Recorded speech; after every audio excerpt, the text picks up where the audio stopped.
वंदे गुरूणां चरणारविंदे संदर्शित स्वात्मसुखावबोधे जनस्य ये जांगलिकायमाने संसार हालाहल मोह शांतये पुंडलीक वरदे हरी विठ्ठल श्री ज्ञानदेव तुकाराम श्री ज्ञानेश्वर महाराज की जय। परमहंस सद्गुरु स्वामी स्वरूपानंद महाराज की जय। परमहंस सद्गुरु स्वामी माधवनाथ महाराज की जय। सब संतन की जय जय जय रघुवीर समर्थ। हरि हरि हरि।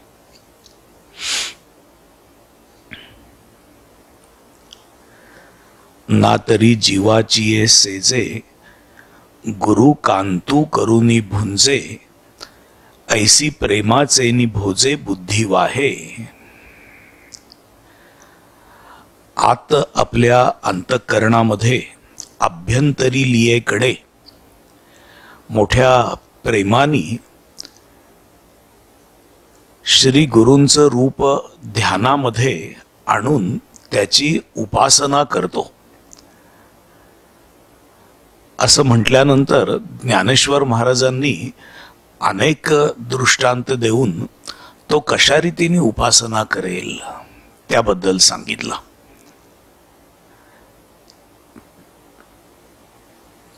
त्याच्यामध्ये सुरुवातीला आपण असं पाहिलं की एक चिदाकाश रूपी चैतन्याचं पोवळं आहे। तिथं आनंद रूप मंदिर आहे। त्या मंदिरामध्ये गुरुलिंगाची स्थापना केलेली आहे आणि गुरुलिंगाकडं किंवा गुरुप्रतिमेकडं एकाग्र ध्यान करतो आहे। हे ध्यान त्याला अमृतत्वाकडे घेऊन जात आहे।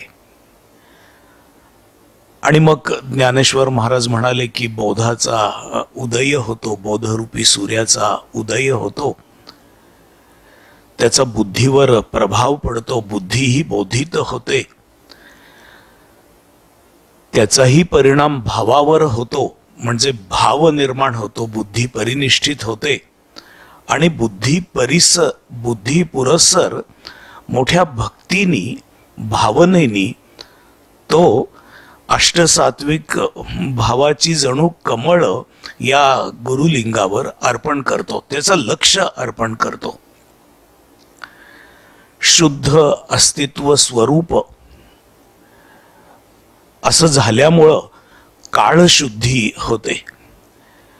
जीवदशा रूपी धूप जळत राहतो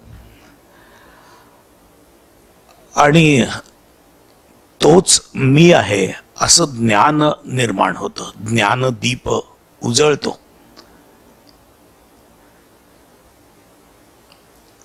सर्वात शेवट या पूजेचा सामरस्य देऊन जातो। सामरस्य हा प्रसाद, रससोय, पाकसिद्धी त्याला प्राप्त होते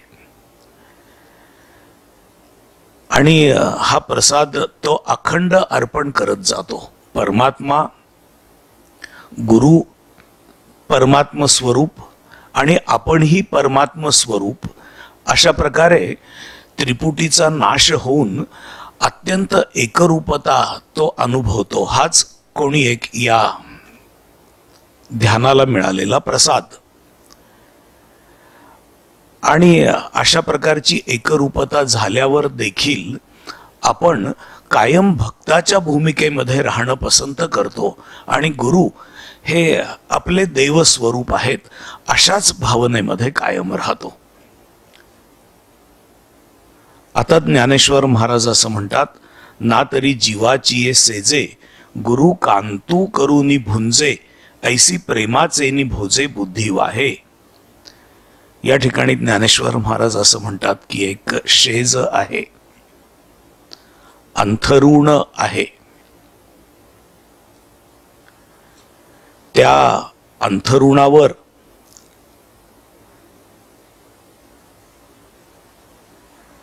जीव हा गुरूंना पती करून, आपण पत्नी आहोत आणि गुरु पती आहेत अशा भावानी गुरूंना कांतू करूनी भुंजे एकरूपतेनी गुरूंचा भोग घेतो. ज्ञानेश्वर महाराज लिहित आहेत. ज्ञानेश्वर महाराजांनी एकही भक्ती प्रकार सोडलेला नाही. सुरुवातीला म्हणजे बाह्य अंगाने गुरुसेवा कशी होते ते सांगत असताना गुरु गृह जये देशी, तो देशूची वसे मानसी, विरहिणी का जैसी वल्लभाते. विरह हा भक्ती प्रकार ज्ञानेश्वर महाराजांनी वर्णन करून सांगितला.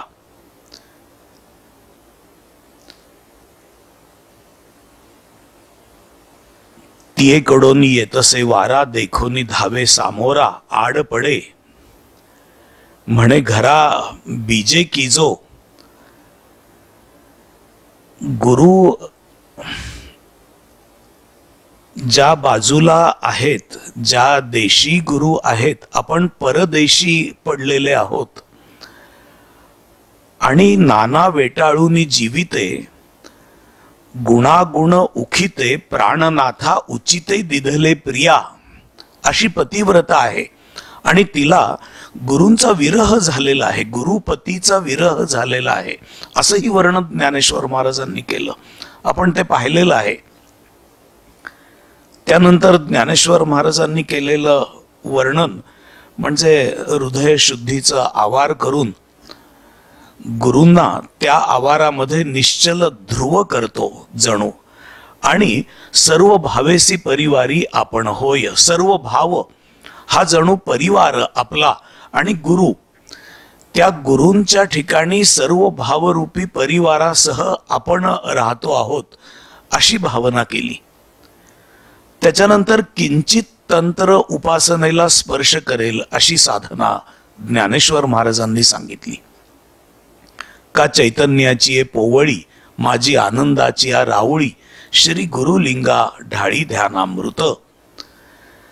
आता ज्ञानेश्वर महाराज एक गोड, ज्याला मधुरा असं म्हणतात, त्या मधुरा भक्तीचं वर्णन करत आहेत. ईश्वर, मधुरा भक्तीमध्ये ईश्वर हा पती, श्रीकृष्ण हा पती, परमात्मा हा पती, तो अज आहे, अव्यय आहे, अविनाशी आहे, आनंद स्वरूप आहे, आणि भक्त ही जणू त्या पतीची पत्नी. जर भगवंत श्रीकृष्ण असेल तर भक्त राधा असेल. भक्त जर श्रीकृष्ण असेल तर भक्त त्याची पत्नी रुक्मिणी असेल. भक्त जर श्रीकृष्ण असेल तर भगवंत जर श्रीकृष्ण असेल, ईश्वर जर श्रीकृष्ण असेल तर भक्त ही त्याची सखी गोपी असेल.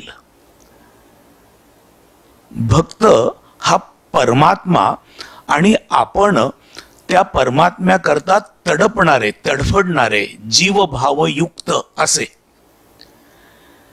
कधी कधी असं होतं की परमार्थाच्या प्रांतामध्ये या कल्पना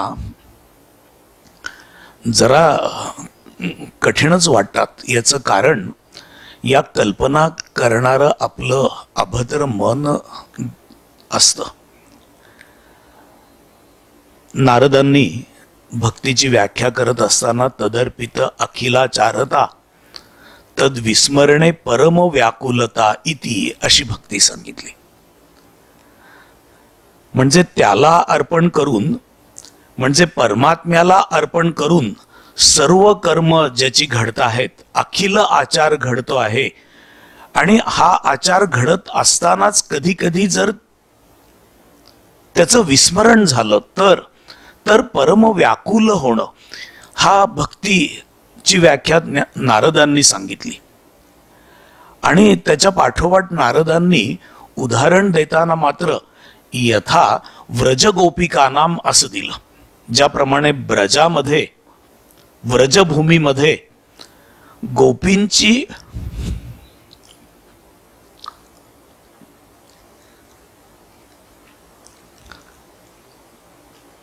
स्थिती झाली, तशी स्थिती प्राप्त होणं म्हणजे भक्ती.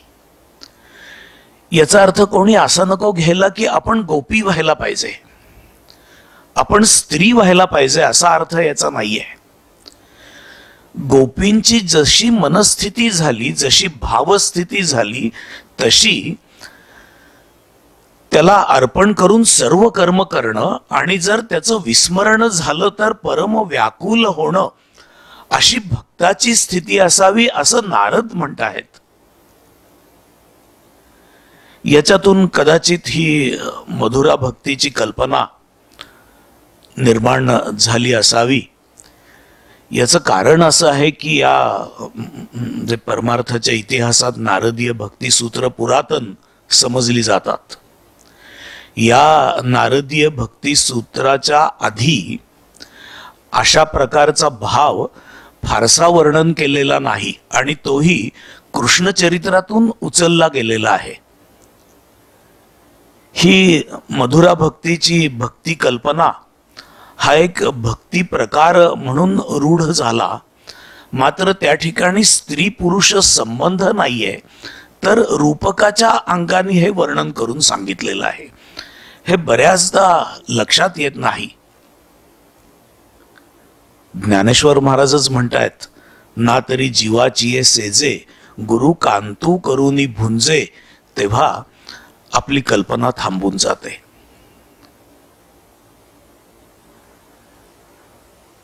स्त्री आणि पुरुष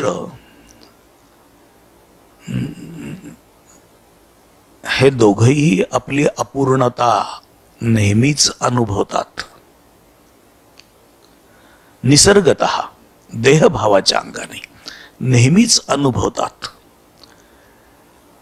आणि त्यांच्या प्रेमाची एक प्रकारे उत्कट परिणिती ही त्यांच्या एकत्वात सांगितलेली आहे, आणि हा सगळ्यांचा अनुभव देखील आहे.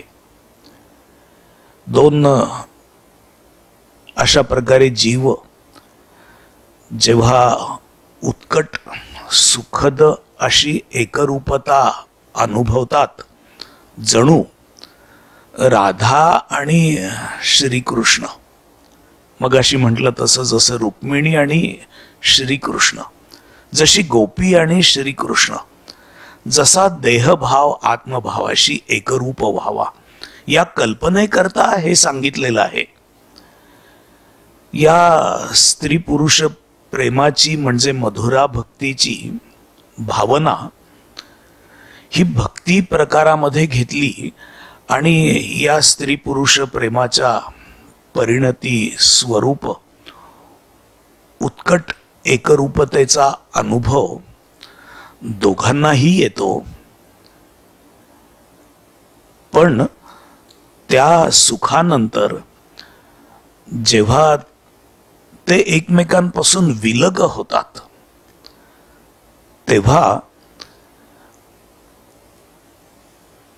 मिलनानंतरचा विरह ही मधुरा भक्तीची नस समजली जाते. विरह होण्यासाठी एकरूपतेचा अनुभव लागतो, तर विरहाचा अनुभव येणार. एकात्मतेनंतर विलग होण्याचा जो अनुभव आहे तो विरहिणीला वेड लावतो. संतांनी विराण्या लिहिल्या. त्या विराण्या म्हणजे जीव शिवस्वरूप व्हावा यासाठीची तडफड व्यक्त करण्यासाठी अशा विरहिणी खेरीज दुसरं कोणतंही उदाहरण त्यांना सुचलं नाही. ही गंमत आहे. अगदी ज्ञानेश्वर महाराजांनी विरहिण्या लिहिल्या, तुकाराम महाराजांनी विरहिणी लिहिली, संतांनी ज्या विरहिण्या लिहिल्या त्या म्हणजे देहभावावर राहणं आता असह्य झालेलं आहे. आता परमात्म्याची लवकरात लवकर प्राप्ती व्हावी याकरता या विरहिण्या लिहिल्या. इथं जी अंतरंग अशी ज्ञानेश्वर महाराजांनी अभ्यंतरी लियेकडे गुरुमूर्तीचं रूप ध्यान सांगितलेलं आहे, त्याच्यामध्ये हा एक मधुर प्रकार ज्ञानेश्वर महाराजांनी वर्णन केला. पण त्याच्यानंतर जसा शिवगुरु म्हणून एक प्रकार वर्णन केला, तसं गुरु हे विष्णू आहेत आणि गुरूंचा सगळा परिवार आपण झालेलो आहोत असंही वर्णन केलं. क्षीरसागरात पहुडलेले विष्णू जणू गुरु आहेत. पुढे हे सगळं वर्णन येणार आहे. त्याच्यानंतरही ज्ञानेश्वर महाराजांनी अपत्य आणि माता याचंही उदाहरण दिलं. एकाधिये वेळे गुरु माय करी भाव बळे, मग स्तन्य सुखे लोळे अंकावरी. पण तरी देखील माय आणि लेकरू अपत्य यांच्याही आधी एवढंच नव्हे तर किंचित तंत्र उपासना असं मी शब्द वापरला. त्याच्यानंतर ज्ञानेश्वर महाराजांनी या मधुरा भक्तीचं वर्णन प्रथम केलं. मग विष्णू लक्ष्मी विष्णूंचा परिवार म्हणून आपण होतो असं वर्णन केलं आणि मग गुरु माय आणि आपण अपत्य असंही वर्णन केलं. याचं कारण अपत्य प्रेम, अपत्याचं आपल्या आईवर असणारं प्रेम हे अपत्य जसं मोठं होतं तितकं अनन्यसाधारण राहत नाही. अगदी लहान असताना ते आईवर संपूर्ण अवलंबून असतं. आई नजरेआड झालेली त्याला चालत नाही. आईवर तो पूर्ण अवलंबून असतो. त्याचा ठसा जीवनाच्या अंतापर्यंत जरी त्याच्या ठिकाणी राहिला तरी तो पुढे कमी होत जातो. पुढे आईचा विरह चालतो, आईची आठवण येते, पण आईचा विरह चालतो. त्यामुळं माता आणि बालक इतपतच हे प्रेम वर्णन करता येण्यासारखं आहे. त्याच्या पुढच्या काळामध्ये भक्त आणि भगवंत याचं वर्णन करण्यासाठी, मोठ्या लोकांना समजण्यासाठी, जे प्रौढ झालेले, तरुण आणि प्रौढ झालेले आहेत त्यांना समजण्यासाठी हे एकमेव उदाहरण आहे, पत्नी आणि पती.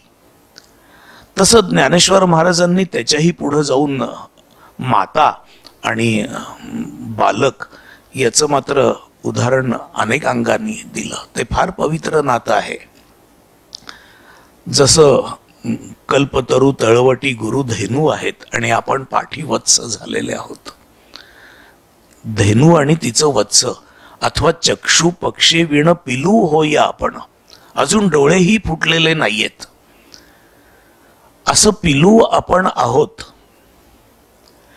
पंखही फुटलेले नाहीत आणि गुरु ते पक्षिणी करी, चारा घे चाचूवरी.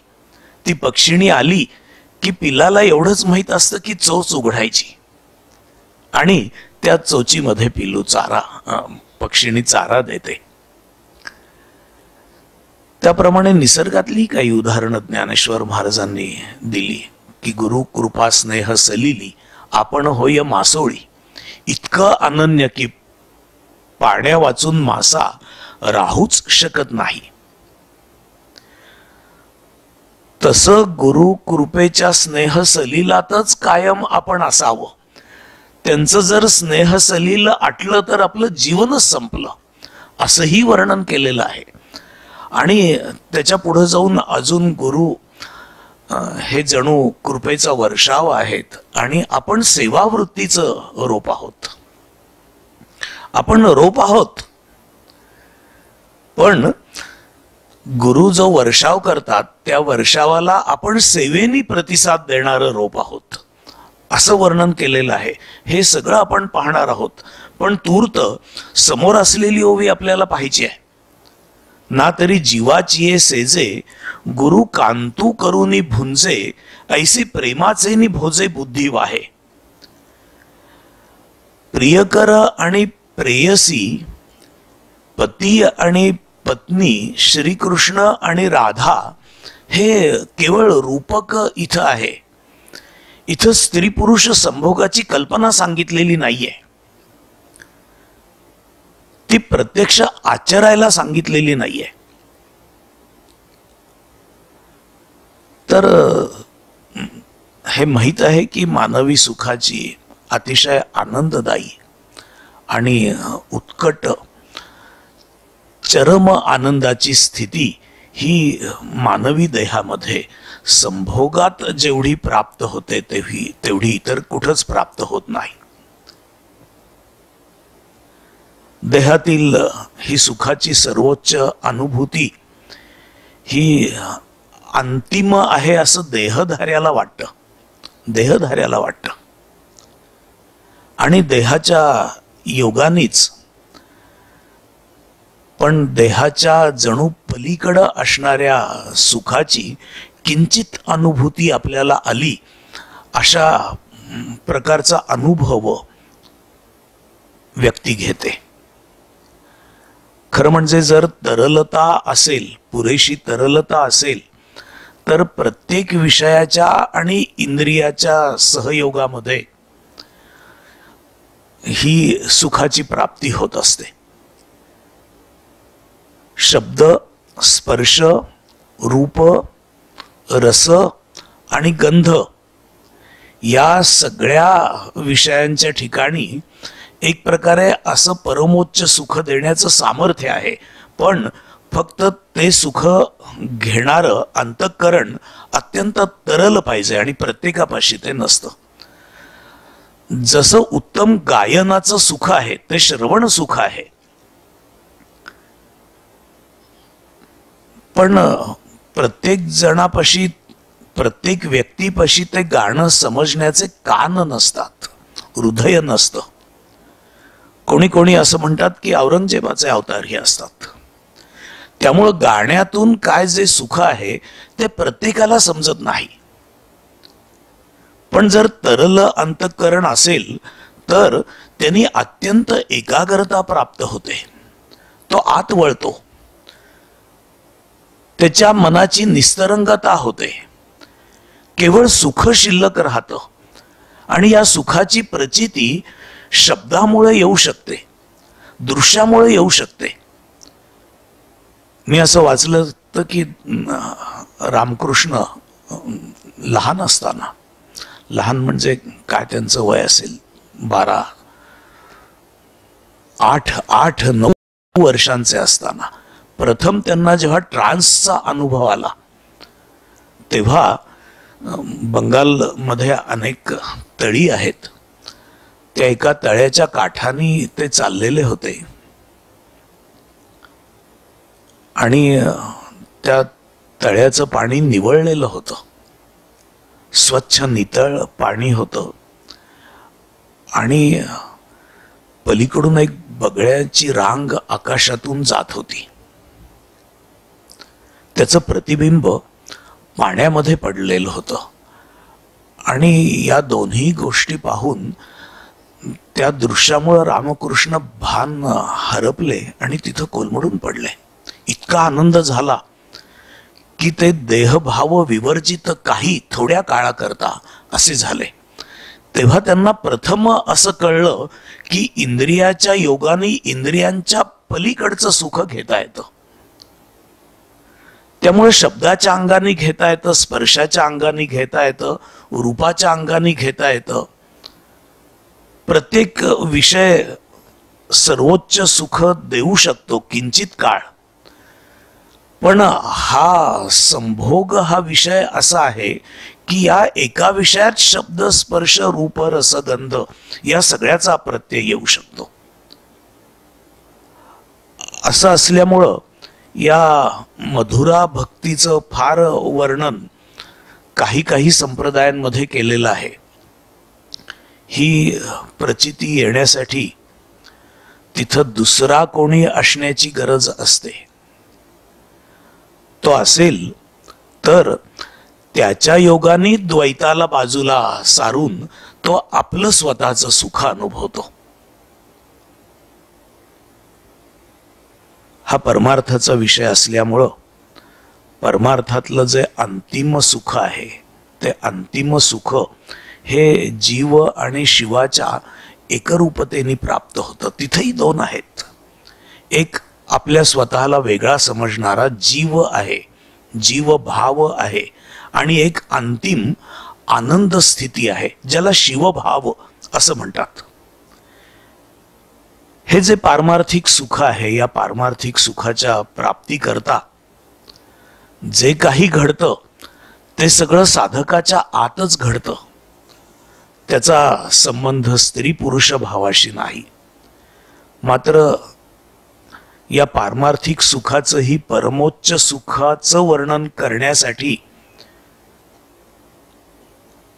संभोगाच्या अलीकडचं उदाहरण काही केल्या सांगता येत नाही, ही अडचण आहे. जर अगदी अलीकडचं वर्णन करायचं झालं तर अपत्य आणि माता हे पवित्र उदाहरण सांगितलं जातं. असं असल्यामुळं मधुरा भक्तीच्या अंगानी हे वर्णन केलं जातं.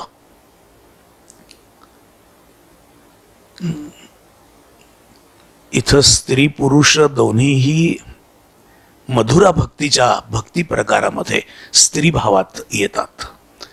स्त्री भावात येतात याचा अर्थ जीवाला तळमळ लागते परमात्मा प्राप्तीची. हाही स्त्री भाव हा आपल्या मनात असं म्हटल्यानंतर लगेच जो विचार उठतो तो बाह्य स्त्री पुरुष भाव नाही. चैतन्य महाप्रभूंना जसं कृष्ण प्रेम निर्माण झालं, आपण जणू पत्नी आहोत असं वाटून तो हा भाव आहे. हा भाव कधी कधी स्त्रीच्या ठिकाणी आढळतो, जसं चैतन्य महाप्रभूंच्या ठिकाणी होता. त्याचं उदाहरण मीराबाईंच्या रूपाने देता येतं. मेरा तो गिरीधर गोपाल दुसरा नाही कोई असं म्हणत असताना स्त्री पुरुष भाव नव्हता. जीव हा परमात्म्याशी एकरूप होण्यासाठी असणारी आध्यात्मिक परिभाषा होती. पण ज्याचं मन हे विषयात गुंतलेलं आहे त्याला हा विषय समजणंच अवघड जातं.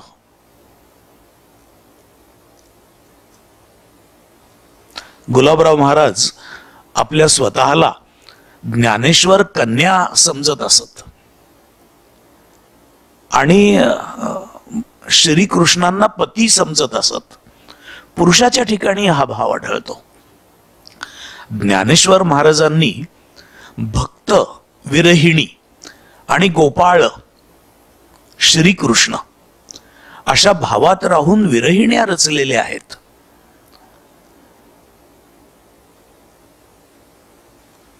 त्यामुळं अशा प्रकारे जीवाचिये सेजे गुरु कांतू करूनी भुंजे, सेजेवर जीव गुरूंना कांत करून, पती करून गुरूंचा भोग घेतो, म्हणजे परमोच्च सुखाचा भोग घेतो असं वर्णन आलेलं आहे. हे इतकं थेट वर्णन आल्यामुळं मला याच्या निरूपणाकरता थोडंसं थेट बोलायला लागलं. पण हे थेट बोलणं देखील तसं पाहायचं झालं तर जीव आणि परमात्मा यांच्या एकरूपतेकरता म्हणूनच सांगितलेलं आहे. हा ज्ञानी भक्त आहे, आचार्योपासन करणारा हा ज्ञानी आहे, ज्ञानी पुरुष आहे. आणि या ज्ञानी पुरुषाचं वर्णन करताना ज्ञानेश्वर महाराजांनी जेव्हा हे लिहिलं तेव्हा हा भक्ती प्रकार ज्ञानामध्ये मोडतो हे ज्ञानेश्वर महाराजांना मान्य आहे असा त्याचा अर्थ होतो. 12व्या अध्यायामध्ये संतुष्ट सततम योगी यतात्मा दृढ निश्चयः या ज्ञानी भक्ताचं वर्णन करत असताना ज्ञानेश्वर महाराजांनी वार्षिये वीण सागरू जैसा जळे नित्य निर्भरू तैसा निरूपचारू संतोषी जो वाहुनी आपुली आण धरी जो अंतःकरण निश्चया साचपण जयाचेनी. बघा, जीवू परमात्मा ऐक्यासनी वैसवोनी ऐक्यासनी जयाच्या हृदय भुवनी विराजती. हा जो विषय आहे तो जीव आणि परमात्मा यांचं ऐक्यासन करून आपल्या हृदय भुवनात ठेवण्यासाठी म्हणून भक्ताच्या वेळेला अजून एका ठिकाणी सांगितलेलं आहे. ऐसा योग समृद्धी होऊन जो निरवधी अर्पी मनोबुद्धी माझ्या ठाई. आतू बाहेरी योगू निर्वाळलयाही चांगू तरी माझा अनुरागू.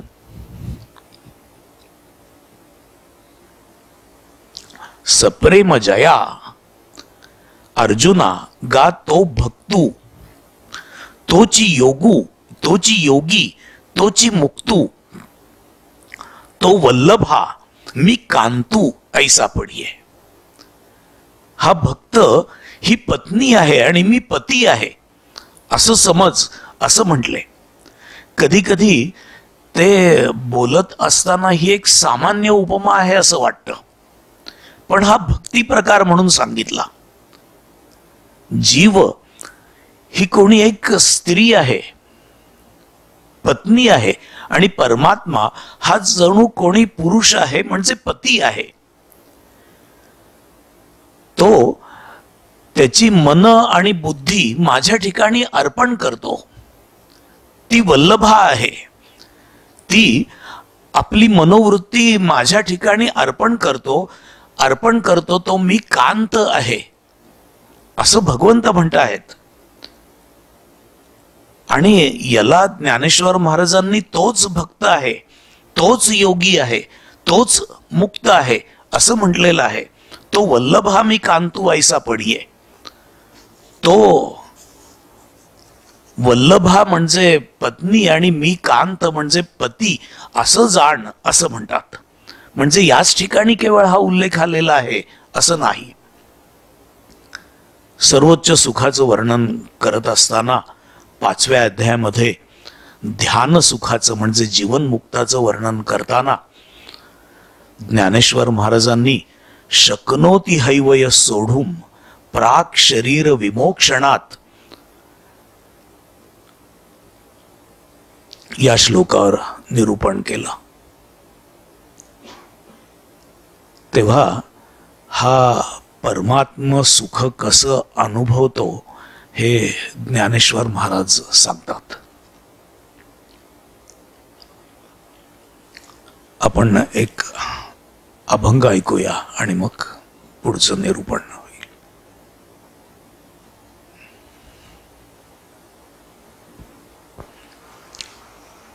परमहंस सद्गुरु स्वामी माधवनाथाय नमः. परमहंस सद्गुरु स्वामी मकरंदनाथाय नमः.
अव्ययात्मा अज सनातन प्रकृतीसी परनिरंजन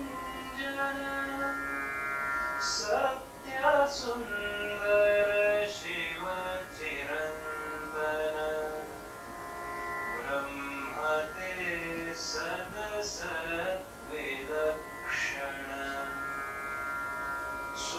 सोऽहमस्मि क्षुणधरुणी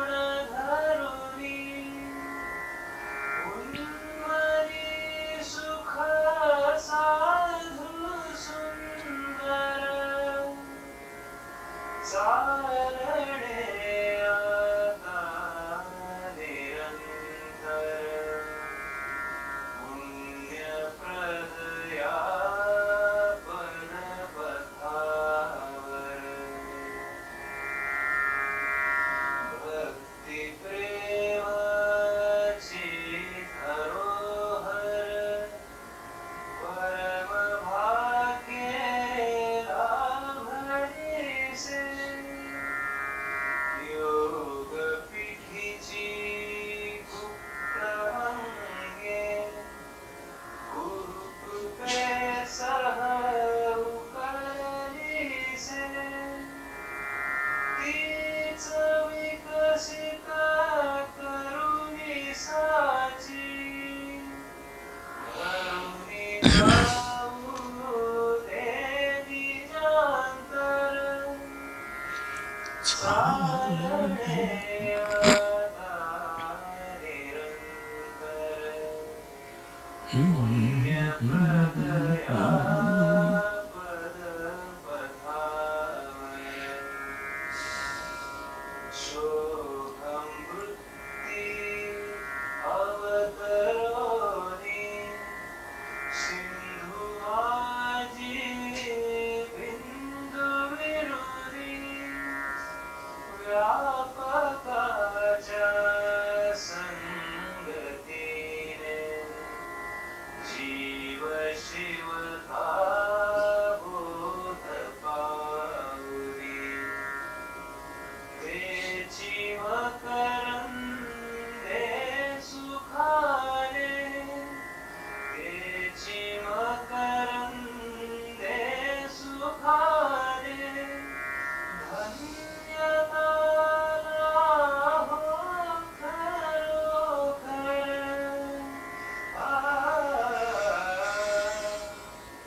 चालणे आता निरंतर पुण्यप्रदया पदपथावर पुण्यप्रदया पदपथावर पुण्यप्रदया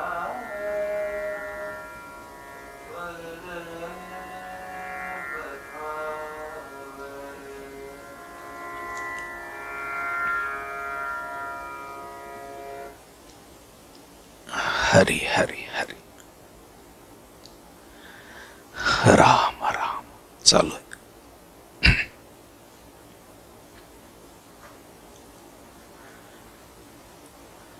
शकनोती हैवय सोढून प्राक शरीर विमोक्षणात काम क्रोधोद्भवम वेगम स युक्तः स सुखी नरः. यावर निरूपण करताना परमात्म्याचं सुख देह सोडण्याच्याही आधी प्राक शरीर विमोक्षणात म्हणजे शरीराचा त्याग करायच्या आधी हा योगी कशा रीतीने अनुभवतो याचं वर्णन ज्ञानेश्वर महाराजांनी केलं. हे जीवनमुक्ताचं वर्णन आहे. जया ते बाह्याची भाष नेणिजेची निशेष अंतरी सुख एक आधी. ध्यानाला बसलेला असताना बाह्याची चाहूल म्हणजे बाहेरचे विषय, बाहेरचं विश्व, बाहेरचं जग, बाहेरचा विचार, याची सगळी चाहूल निश्शेष जेव्हा नाहीशी होते, प्रपंच, उद्योग, धंदा, व्यवसाय, तेव्हा तो आत असणारं एकमेव सुख अनुभवायला सुरुवात करतो.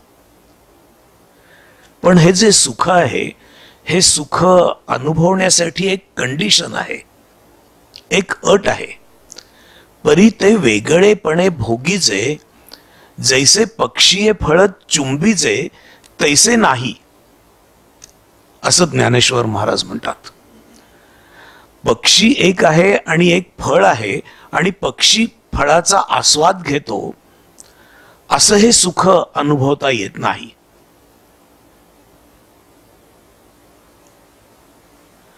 येथ विसरीजे भोगितेपणही, आपण भोगतो हा भाव विसरून हा भोग होतो, एकरूपात्वाने हा भोग होतो. या भोगामध्ये एक अशी अवस्था निर्माण होते, असं ज्ञानेश्वर महाराज म्हणतात. भोगी अवस्था एक उठी, ते अहंकाराचा अचेळू लोटी. एक अशी अवस्था निर्माण होते की ज्या ठिकाणी अहंतेचा पडदाच दूर होऊन जातो. म्हणजे जीवाला आपण वेगळे आहोत, जीवाला आपण जीवरूपाने आहोत, ही मूळ जी अहंता असते ती अहंताच नाहीशी होते. मग सुखेसी दे मिठी गाढेपणे, आणि असं जेव्हा होतं तेव्हा तो मुळातच परमात्मा स्वरूप असतो, तो परमात्म्याशी एकरूप होऊन जातो. तो अत्यंत गाढपणाने मिठी मारतो परमात्म्याला. तिहे आलिंगन मेळी, होये आपे आप कवळी. त्या आलिंगनाच्या वेळेला हा परमात्मा आणि जीव हे एकमेकांच्या मिठीमध्ये आपोआपच येतात, ते एकरूपच होऊन जातात. तेथ जळ जैसे जळी वेगळे न दिसे. जर तुम्ही कधी दोन नद्या एकत्र येताना पाहिल्या असतील, त्यांचा जर संगम पाहिला असेल, तर या नदीचं पाणी आणि दुसऱ्या नदीचं पाणी, दोन्ही नद्यांच्या ठिकाणी गेल्यावर ते दोन नद्यांचं वेगळं पाणी तुम्हाला दिसतं, भासतं. पण जेव्हा संगम होतो आणि संगमाच्या पुढं हे पाणी आणि ते पाणी अशा प्रकारे जसा भेद करता येत नाही. जळ जैसे जळी वेगळे न दिसे, का आकाशी वायू हारपे, तेथ दोन्ही हे भाष लोपे. तसा वायू हा पदार्थ नाही. जी हालचाल होते आकाशात त्याला वायू म्हणतात. आणि तो जेव्हा नाहीसा होतो तेव्हा वारा आणि आकाश या दोन्हीचा विशेष उल्लेख करायचं कारणच राहत नाही. निर्वात अशा स्थितीमध्ये का आकाशी वायू हारपे, तेथ दोन्ही हे भाष लोपे. आता वायू आकाशाशी एकरूप होऊन गेला, ते दोन उरलेलेच नाहीत.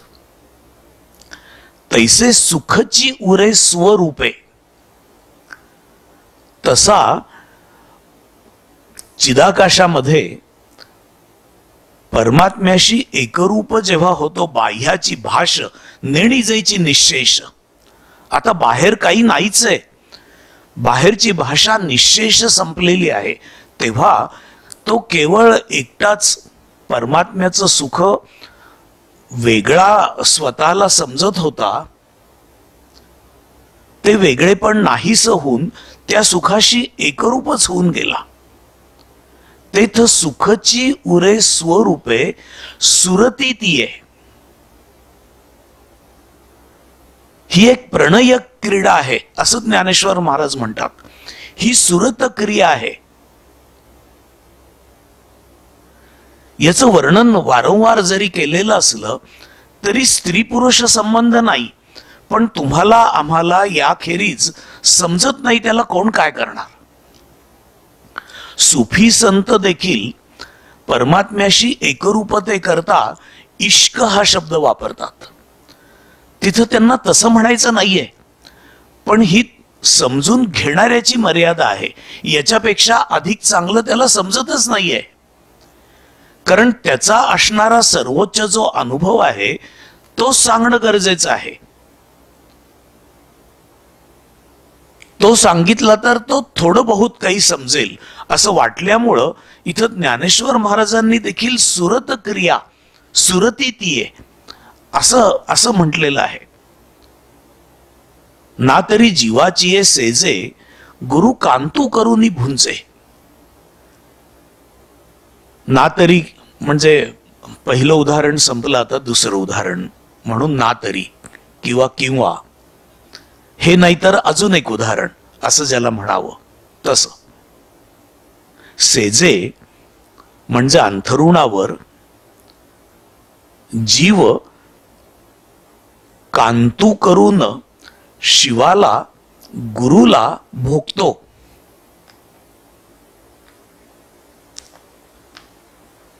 किंवा अंथरुणावर जशी पत्नी पतीला भोगून आनंद प्राप्त करते, तसा जीवभाव ही कोणी पत्नी असून ती पत्नी शिवाला किंवा गुरु शिवाला परमात्म्याला पती मानून त्याच्या निर्गुण अज अव्यय अविनाशी आनंद रूप स्वरूपाचा भोग हा जीव घेतो.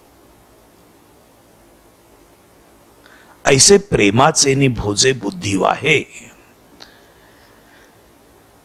अशा प्रकारे मोठ्या प्रेमाने, भोजे म्हणजे अत्यंत आनंदाने, प्रेमाच्या आनंदाने त्याची बुद्धी अशा भावामध्ये प्रविष्ट होते. हे काय चाललेलं आहे?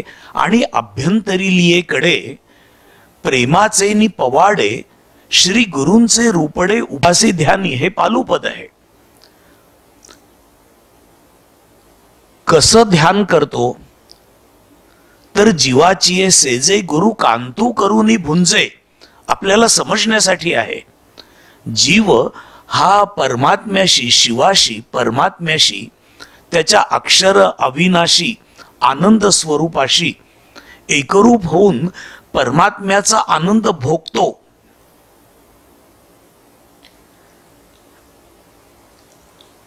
आणि मग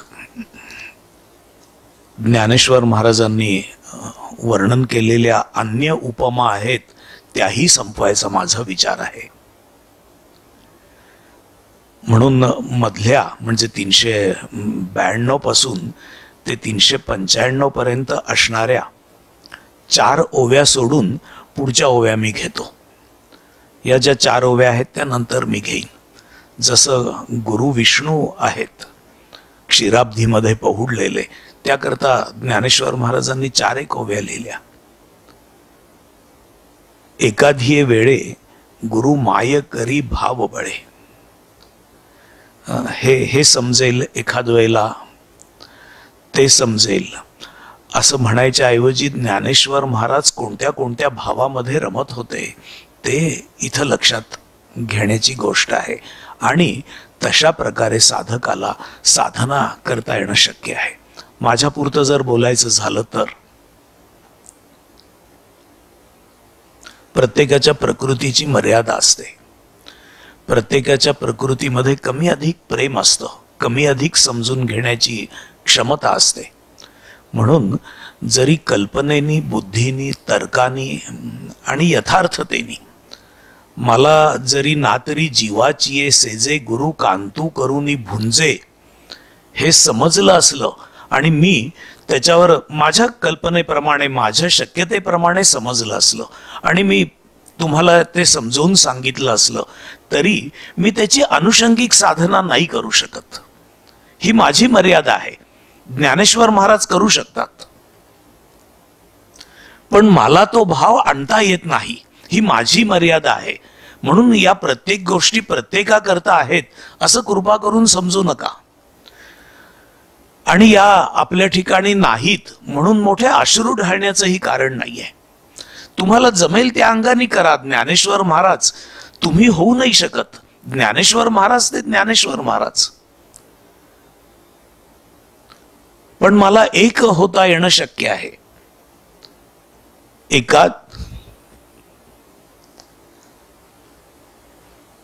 एकाधिये वेळे गुरु माय करी भाव बळे, मग स्तन्य सुखे लोळे अंकावरी. माझ्या पुरता विचार करायचा झाला तर हेही मला जरा अवघडच आहे. तरी देखील मला असं वाटतं की मला हे शक्यही आहे. एखाद्या वेळेला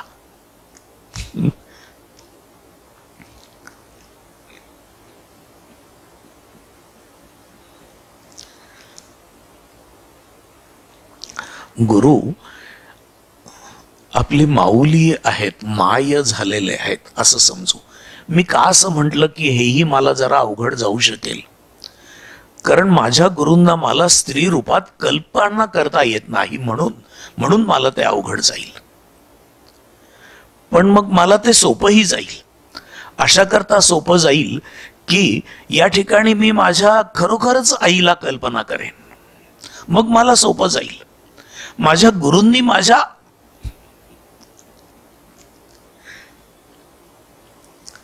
माझ्या आईचं रूप धारण केलेलं आहे. आता माझी आई हे माझे सद्गुरू आहेत, ते आता माझी आई झालेले आहेत, मग मला सोपं आहे. मी अपत्य झालेलो आहे.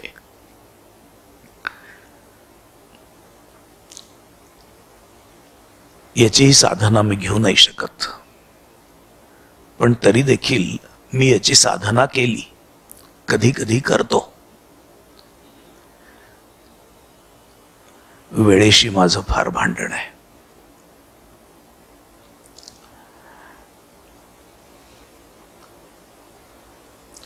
आपण मागं जावं म्हणजे आता हे काय समजा 2020 साल चालू आहे. आपल्याला मागं जाणं कसं शक्य आहे हे साधारण पाहावं. मी असं म्हणतो 10-10 वर्षांनी मागं जावं असं मी माझ्या पुरता विचार करेन. तर 10 वर्षापूर्वी आत्ता माझी काय परिस्थिती आहे संसाराची, शरीराची, मुलांची, कुटुंबाची मला माहीत आहे. माझी आईही माझ्या कुटुंबात आता आहे, किंवा आईच्या घरामध्ये मी राहतो आहे. आई आहे म्हणून. पण मी 10 वर्ष मागं जाईन. 10 वर्ष जर मी मागं गेलो तर माझ्या असं लक्षात येईल की 10 वर्ष मागं गेल्यावर ते 2010 साल असेल. मला आठवेल की तेव्हा या गणेशपुरमच्या वास्तूचं उद्घाटन झालं. ही गणेशपुरम वास्तू तयार झाली. तेव्हाच्या घटना थोडीशी सुख दुःख मी अनुभवीन, आठवेन.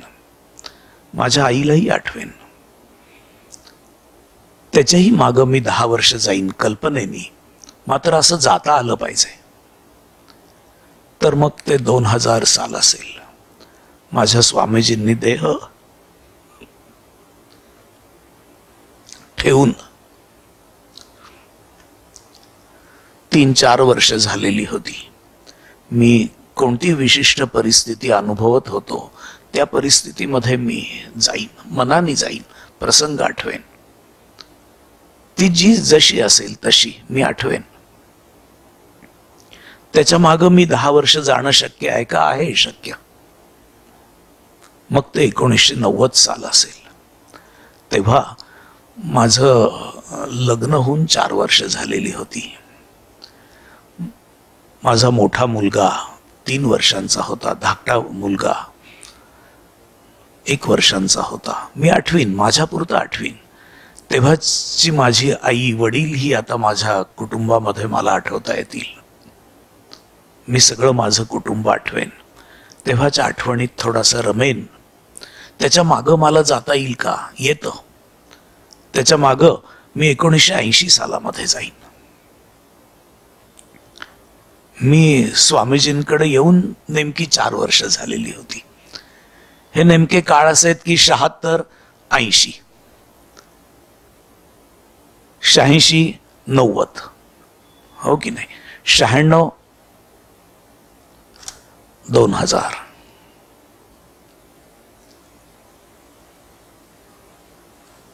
स्वामीजींच्या व्यक्तिमत्वाने मी भारावलं गेलेलो होतो. मी ठरवलेलं होतं की स्वामीजींपाशीच राहायचं. तेच माझे सर्वस्व झालेले होते. मला दुसरं विश्व नव्हतं. मी नोकरी हे केवळ पोट भरण्याचं साधन आणि कुटुंब चालवण्याचं साधन म्हणून करत होतो. मला महत्वाकांक्षा नव्हती. मी आठवेन, मला माझं मध्यमवर्गीय जीवन चालणार होतं. त्याच्यात मला सुखाने राहता येणार होतं. त्या वर्षी मी ट्रान्समध्ये गेलो, आठवीन. त्याच्याही मागं 10 वर्ष जाईन. मग मला आठवेल की 1970 साली माझे वडील खेड राजगुरुनगरला होते. तिथून आमची बारामतीला बदली त्याच्या पुढच्या वर्षी झाली. 66 साली आम्ही खेडला आलो, भोरहून बदलून आलो. आम्ही, याचा अर्थ माझे वडील. आणि तेव्हा मी अतिशय लहान होतो, म्हणजे 13 वर्षांचा होतो. पण मी आठवतो 13 वर्षांचा मी आठवतो. मला आठवणं सोपं जातं. तेव्हाचे माझे मित्र आठवीन, आमचं भाड्याचं घर आठवीन, वाडा आठवीन, बरे वाईट प्रसंग आठवीन. तेव्हा मला माझ्या आईबरोबर जरा जास्त राहता येतं. बघा, माझं लग्न झालं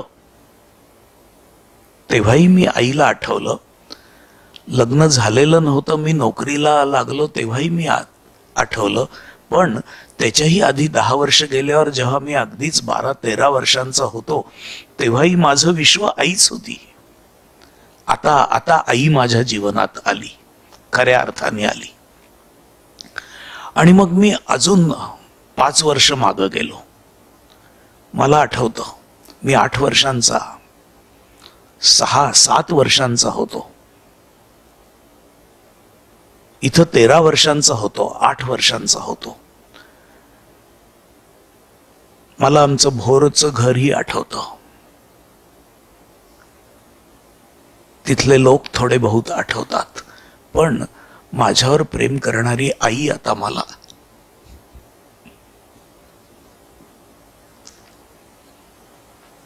अधिक आठवते. माझ्याकरता सर्व काही करणारी.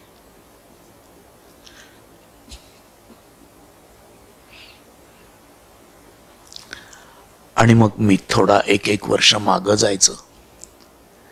एक वेळ अशी येईल की मला आई आठवत नाही. मला आठवतं 62 साल आई आठवते. मला शाळेत घातलेलं होतं. त्याच्या आधी आई आठवते. त्याच्या आधी जेमतेम आठवते. तेव्हा मी 3-4 वर्षांचा असेल. आणि मग त्याच्या आधी मी कल्पनेने आईला आठवतो, फोटोतून आठवतो.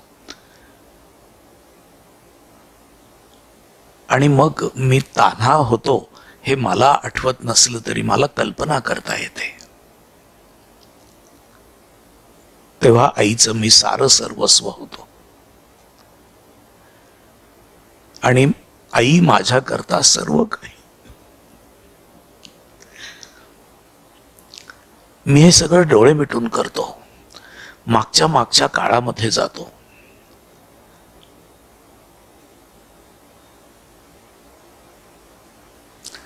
पण हे करत असताना आई म्हणजे बोध असणारे माझे सद्गुरू आहेत अशा भावनेने मी हे सगळं आठवतो. आता आई आणि सद्गुरू मी एक केलेले आहेत. मला तेव्हाची आई जितकी आठवता येईल तितकी, पण आता सद्गुरूंच्या आठवणी बरोबर मी ते आठवतो आहे.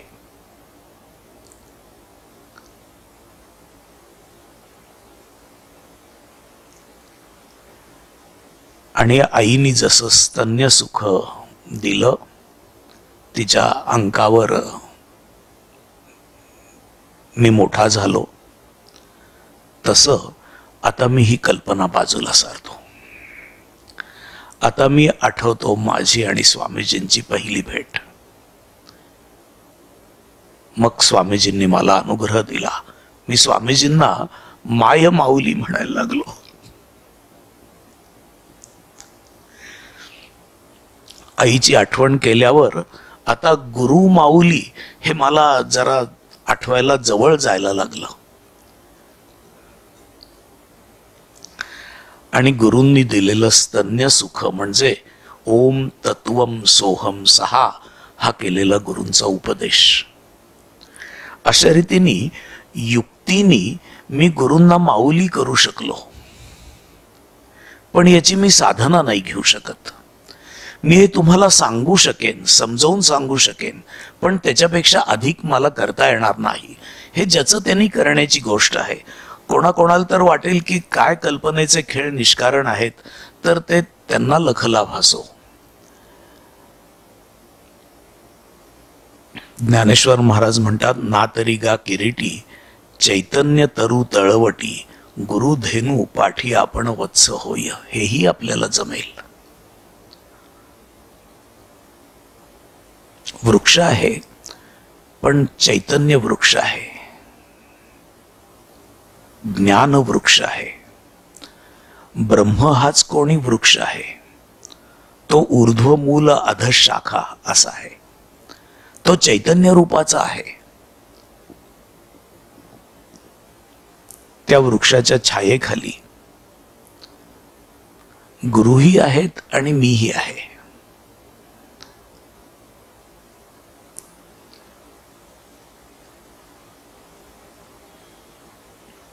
गुरूंच्या पाठी आपण वत्स झालेले आहोत. गुरु गाय, मी त्या गायीचं, गुरुधेनू मी तिचं वासरू.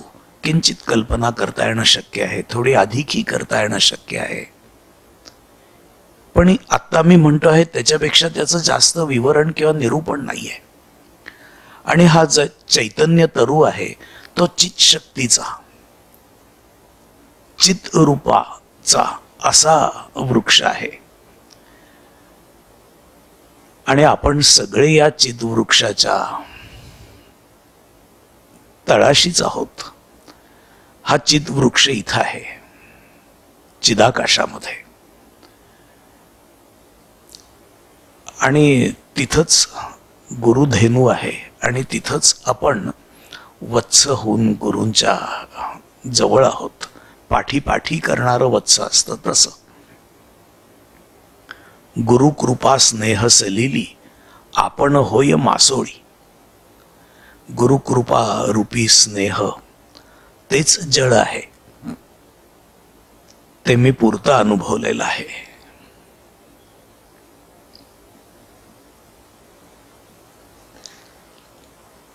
तुम्हीही अनुभवलेलं आहे.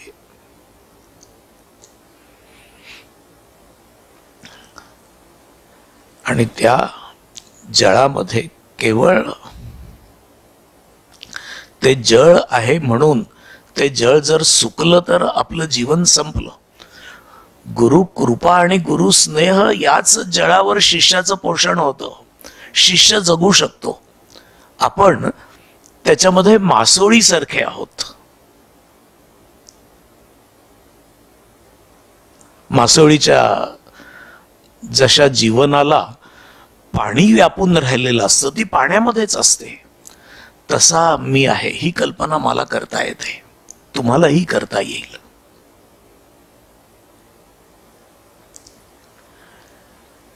गुरु कृपामृताचे वडप आपण सेवावृत्तीचे होय रोप.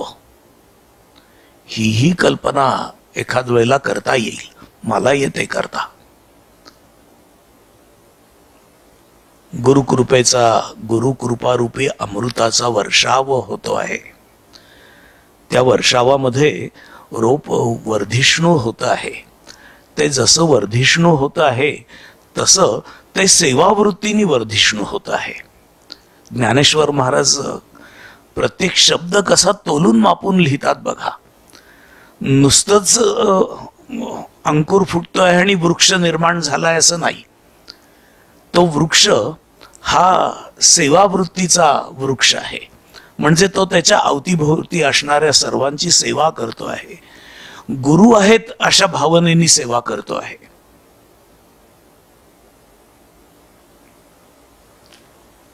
आणि शेवटची उपमा ज्ञानेश्वर महाराजांनी दिली आहे, चक्षु पक्षे वीण पिलू होय आपण.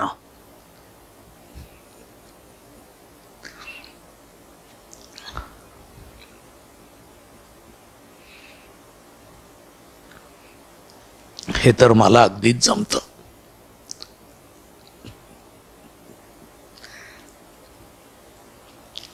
आपल्याला जगामध्ये पाहण्याची म्हणजे आपल्या बुद्धीनी पाहण्याचे नेत्र नाहीयेत. या जगामध्ये आपल्याला विहार करण्यासाठी पंख नाहीयेत.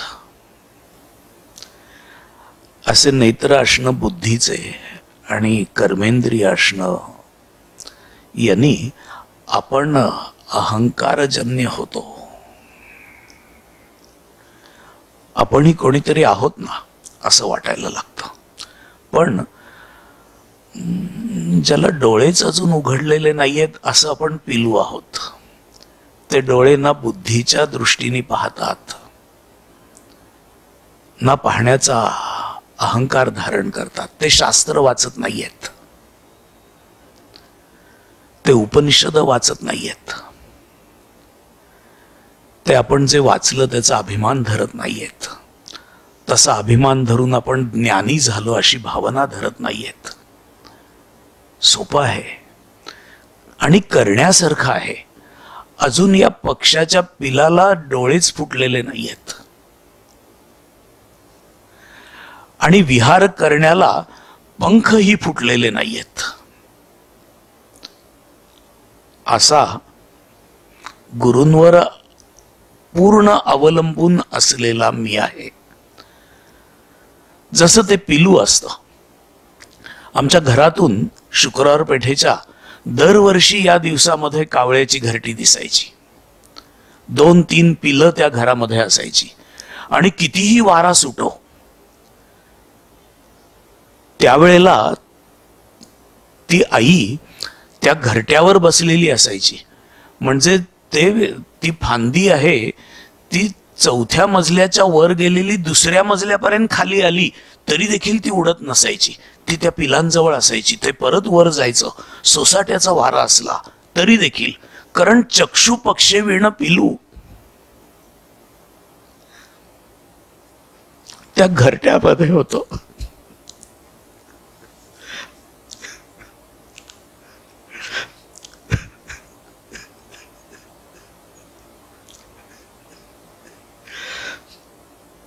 मी दरवर्षी पाहायचो.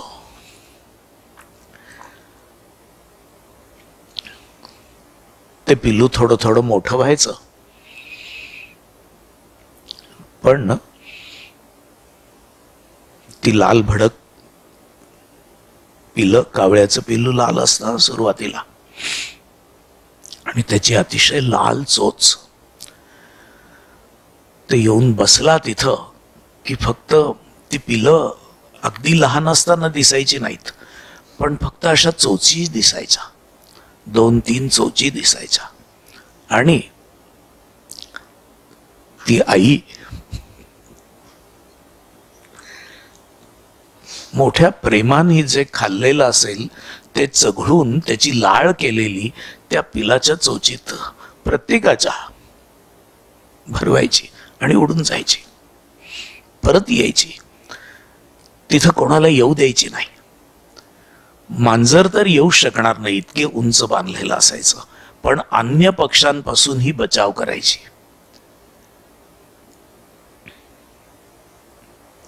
चक्षु पक्षे वीण पिलू होय आपण, कैसे पै अपारपण आवडीचे. काय या आवडीला अंत पार नाही असं ज्ञानेश्वर महाराज म्हणतात. आपल्याला ज्ञानी होण्याची मोठी आवड असते. ज्ञानेश्वर महाराज म्हणतात की आपल्याला काही कळत नाहीये अशा भावनेने राहण्याच्या आवडीला पार नाही. असा मी ज्ञानी भक्त, ही ध्यानामध्ये केलेली भावना आहे, एकाग्र ध्यानामध्ये केलेली भावना आहे.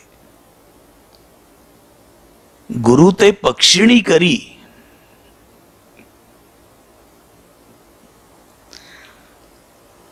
चारा घे चाचूवरी.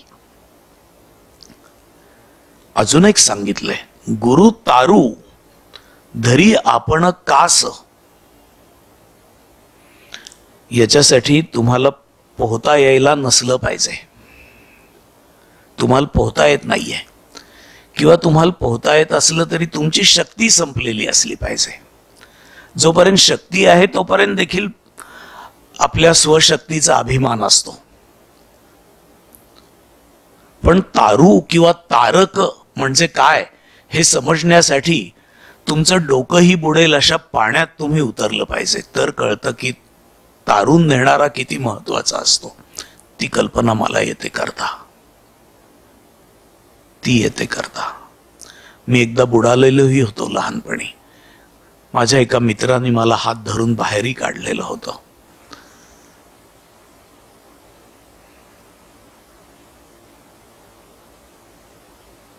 पण जर आपण कास धरणारे असू आणि गुरु तारक असतील तर आपण बुडण्याची भीती नाही. ज्ञानेश्वर महाराजांनी सांगितलेल्या सगळ्या उपमा रूपक ध्यान, एकाग्र ध्यान आणि आभ्यंतरी लियेकडे मोठ्या प्रेमाचे नि पवाडे श्री गुरूंचे रूपडे उपासी ध्यानी. हे सांगून झालं, वेळ पुढे गेला अर्थात.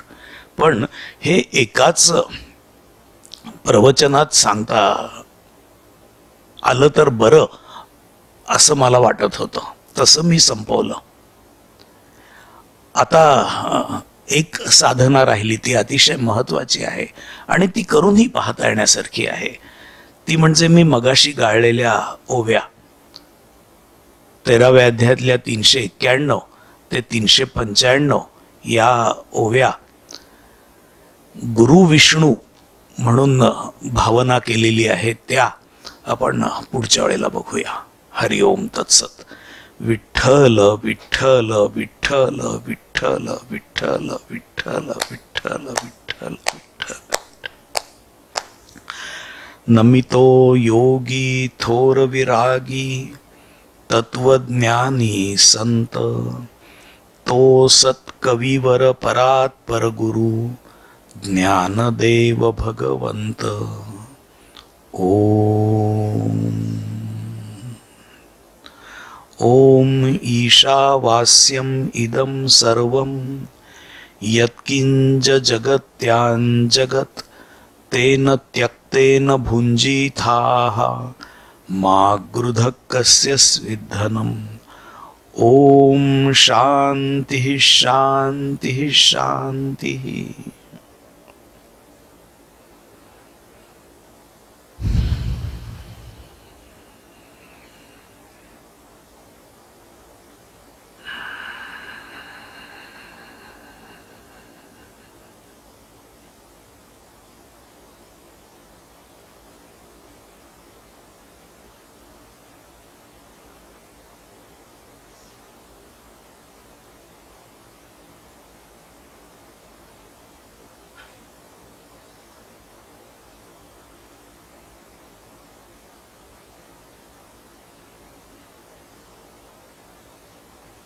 हरी हरी हरी हरी हरी हरी. ज्ञानोबा माऊली प्रभू स्वामीजी. राम राम राम राम स्वामीजी स्वामीजी. हरी हरी हरी हरी हरी. बोला पुंडलीक वरदे हरी विठ्ठल, श्री ज्ञानदेव तुकाराम, श्री ज्ञानेश्वर महाराज की जय, परमहंस सद्गुरु स्वामी स्वरूपानंद महाराज की जय, परमहंस सद्गुरु स्वामी माधवनाथ महाराज की जय, सब संतन की जय। जय जय रघुवीर समर्थ। हरि हरि हरि हरि हरि हरि। स्वामी जी।